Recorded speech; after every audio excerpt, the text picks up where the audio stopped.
This is how my day 1 in Banaras look like. तो हम अपने एयरबीएनबी से निकल के ई रिक्शा पकड़ के चले गए बनारस की गलियाँ एक्सप्लोर करने। हमने ब्रेकफास्ट नहीं किया था तो हम पहुँचे दीना चाट भंडार सबसे पहले, जो कि मैंने सुना है कि बहुत फेमस है।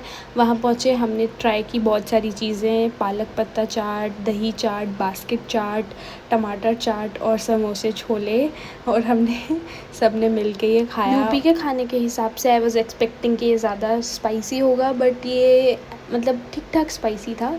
और फिर हम निकल गए और ज़्यादा चीज़ें एक्सप्लोर करने।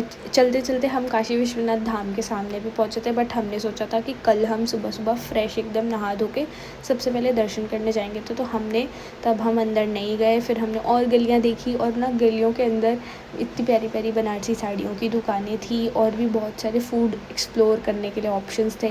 पतली पतली गलियों में इतनी प्यारी प्यारी पेंटिंग्स थी। एंड मैं बनारस पहली बार गई थी, तो this was something very new for me. मेरे को बहुत अच्छा लग रहा था इन गलियों में।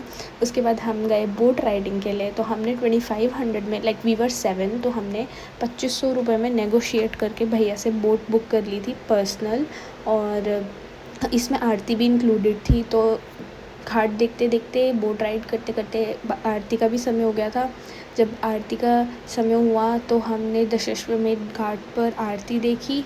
और आरती के समय तो I was feeling very emotional and connected. This was the moment कि मुझे एकदम से हिट हुआ, okay I am in Banaras, and I was feeling very very good at that point of time. और फिर हमें उन्होंने 80 घाट छोड़ना था, तो हमने आरती देखने के बाद हम फिर से बोट में चलते चलते 80 घाट पहुँचे।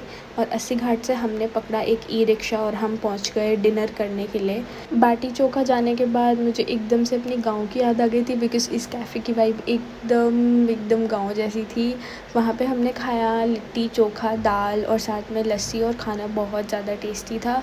उसके बाद हम बहुत ज़्यादा थक गए थे। डिनर करने के बाद हम डायरेक्ट चले गए अपने एयरबीएनबी में, और वहाँ जाके हम सो गए, बिकॉज़ अगले दिन हमें अर्ली मॉर्निंग उठ के काशी विश्वनाथ जाना था। तो मिलती हूँ आपको डे 2 में।